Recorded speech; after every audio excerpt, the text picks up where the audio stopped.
So మనతో పాటు అయితే కొప్పుల ఈశ్వర్ గారు అయితే ఉన్నారు, వారితో మాట్లాడదాం. సో సార్ చెప్పండి, అసలు హైడ్రా గురించి మనం ఎలా చూడొచ్చు? ఎందుకనంటే పేదవాళ్ళని టార్గెట్ చేసుకున్నట్టు ఉంటుంది అని అయితే పేదవాళ్ళు ఏడుస్తున్నారు. మనం దీన్ని మనం ఎలా చూడొచ్చు? ఇది చెప్తున్నా కదమ్మా, ఈ ఒక అరాచక పాలన అయితే ఈ రాష్ట్రంలో జరుగుతున్నది. ముఖ్యమంత్రి కనీసం విచక్షణ లేకుండా, పేదవాళ్ళు అనేటువంటి కనీసం దయా కరుణ లేకుండా వేలాది ఇండ్లను కూల్చేసేటువంటి పద్ధతి ఏదైతే ఉందో ఇది చాలా అరాచకం. ఇది ఎవరు కూడా సమర్థనీయం కాదు. ఎందుకంటే ఒక సమస్యకు పరిష్కారం చేసిన తర్వాత మీరు చర్యలు తీసుకుంటే బాగుంటుంది. వాళ్ళు ఎక్కడైనా పోని ఏమన్నా కానీ వాళ్ళ ఇండ్లు అయితే కూలగొడతాం. అనుమతులు ఉన్నోళ్ళు ఉన్నారు, అన్ని రకాల అనుమతులు ఉన్న వాళ్ళు ఉన్నారు. 20-30 ఏళ్ళ నుంచి వాళ్ళు అక్కడనే నివాసం ఉంటున్నటువంటి వాళ్ళు ఉన్నారు. చెప్పా పెట్టకుండా, నోటీసులు ఇవ్వకుండా మూకుమ్మడిగా ఒక దేశం పోయి ఇంకో దేశం మీద దాడి చేసినట్టుగా తెల్లవారుజామున మిషనరీ తీసుకుపోయి మరి దాడి చేసి వాళ్ళ ఇళ్ళని కూలగొట్టడం ఇది ఎక్కడి న్యాయం? ఇది ఎవరి కోసం చేస్తున్నాడు? ఏమన్నంటే హైదరాబాద్ నగరం యొక్క అభివృద్ధి అని మాట్లాడుతున్నారు. హైదరాబాద్ నగర అభివృద్ధి ఇయ్యాలనే శురువైందా? ఇప్పుడే మొదలైందా? గత 10 సంవత్సరాల్లో హైదరాబాద్ అభివృద్ధి బ్రహ్మాండంగా చేసి చూపించినటువంటి ప్రభుత్వం కేసీఆర్ గారు ప్రభుత్వం. కేటీఆర్ గారు పట్టణాభివృద్ధి శాఖ మంత్రిగా ఉన్న సమయంలో బ్రహ్మాండంగా ఈ హైదరాబాద్ నగరాన్ని తీర్చిదిద్ది డ్రైనేజ్ వ్యవస్థ కావచ్చు, రోడ్లు కావచ్చు, గ్రీనరీ కావచ్చు, సుందరీకరణ కావచ్చు బ్రహ్మాండంగా చేసినటువంటి ప్రభుత్వం కదా. నువ్వు లేదో చేస్తూ వస్తేనే ఒక విధ్వంసాన్ని సృష్టిస్తున్నావు. ఎంతవరకు న్యాయం ఇది? ఈ ప్రజలకు ఏం సమాధానం చెప్తావు? ఇంకా మీదికెళ్ళి కొంతమంది బీఆర్ఎస్ పార్టీ కావచ్చు, కొన్ని న్యూస్ ఛానల్స్ కావచ్చు, కొన్ని యూట్యూబ్ ఛానల్స్ కావచ్చు క్రియేషన్ చేస్తానని జ్ఞానం లేని మాటలు మాట్లాడుతున్నారు.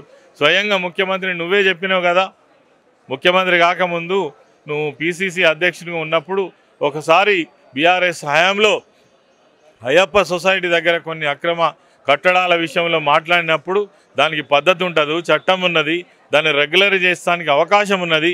పోయి మీరు ఈ విధ్వంసాన్ని ఏ రకంగా సృష్టిస్తారని ఆ రోజు మాట్లాడినావు. ఇవాళ ఒక మాట, నువ్వు ముఖ్యమంత్రి అయితే ఒక మాట, కాకపోతే ఒక మాట. ఇవాళ నువ్వే ముఖ్యమంత్రి కదా, మరి ఏం చేస్తున్నావు? నువ్వే అన్నావు నిన్ను ఎన్నుకున్న ప్రభుత్వాన్ని చూసి ప్రజలు భయపడాలనా, ప్రజలు ఎన్నుకున్న ప్రభుత్వాన్ని చూసి ప్రజలే భయపడాలనా అని నువ్వే అన్నావు కదా. మరి అలా నిన్ను చూసి భయపడుతున్నది. ఒక భయానక వాతావరణం హైదరాబాద్ నగరంలో నెలకొని ఉన్నది. వేలాది కుటుంబాలు రోడ్ల పడ్డాయి. అన్నమో రామచంద్రాన్ని ఏడుస్తున్నారు. ఎక్కడ నిలబడంలో చోటు లేదు, నీడ లేదు. కనీసం సామాన్లు తీసుకోవడానికి అవకాశం ఇస్తలేరు. పిల్లల పుస్తకాలు తీసుకోవడానికి కూడా అవకాశం ఇస్తలేరు.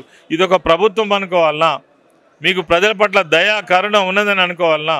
ఒక చర్య తీసుకుంటే దానికి ఒక ముఖ్యమంత్రిగా 2 దిక్కుల బాధ్యత వహించాలి. అంటే మనము ఈ మధ్య కాలంలో చూస్తున్నా కూడా వర్షం బాగా పడింది. వర్షంలో కూడా ఆడవాళ్ళు కానివ్వండి, చిన్న చిన్న పిల్లలు కానివ్వండి పట్టలేసుకొని వాళ్ళు ఉండాల్సిన పరిస్థితి ప్రభుత్వంలో వచ్చింది కదా. మరి దీన్ని మనం ఎలా చూడొచ్చు అంటారు? ఇది ప్రజాపాలనలా అనిపిస్తుందా? ప్రజాపాలన అనిపిస్తే ఇట్లెందుకు చేస్తారమ్మా? ఇదివరకు ప్రభుత్వాలు లేవా? ఒక సమస్యకు బ్రహ్మాండంగా పరిష్కారం ఇవ్వచ్చు. మీరు వచ్చినప్పటి నుంచి ఎప్పుడైతే డిసెంబర్లో మీరు అధికారంలోకి వచ్చిండ్రు అప్పటి నుంచి అనుమతులు ఇవ్వకండి. అనుమతులు ఇచ్చినటువంటి వాటిలలో ఇర్రెగ్యులారిటీస్ ఏమన్నా ఉంటే వాటి పట్ల ఇవి ఖచ్చితంగా తొలగించవచ్చు, ఇది ప్రజా శ్రేయస్సు కోసమే అని అనుకుంటే చేయవచ్చు. కానీ అట్లా కాదు కదా, ఇష్టానుసారంగా దీన్ని ఆసరా చేసుకొని అధికారుల అతి ఉత్సాహం కూడా ఎక్కువైపోయింది. ఇవాళ హైడ్రా సంబంధించినటువంటి కమిషనర్ కావచ్చు, అందులో పనిచేస్తున్న అధికారులు కావచ్చు, పోలీస్ యంత్రాంగం కావచ్చు అతి ఉత్సాహాన్ని చూపిస్తున్నారు. ఇది పద్ధతి.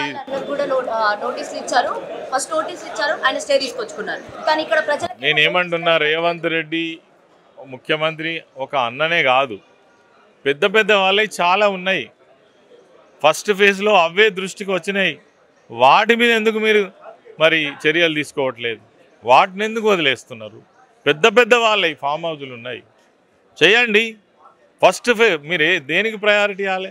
పేదోళ్ళ ఇల్లు కొట్టడానికా, పెద్దోళ్ళ విలాసవంతమైనటువంటి ఇల్లు వాళ్ళకి ఎన్ని ఇల్లులు ఉన్నాయో వాళ్ళకే తెలియదు. అటువంటి వాళ్ళని వదిలిపెడతారు. ఏమి దిక్కుమొక్కు లేని వాళ్ళనేమో మీరు అలా ఇల్లు కూలగొట్టి వాళ్ళను నిరాశలను చేసి అక్కడ రోడ్డు మీద నిలబెట్టిండ్రు. కాబట్టి తక్షణమే ఈ చర్యలు మానుకోవాలి. దీన్ని బీఆర్ఎస్ పార్టీ తీవ్రంగా వ్యతిరేకిస్తున్నది. ప్రజల పక్షాన తప్పకుండా బీఆర్ఎస్ పార్టీ నిలబడుతుంది.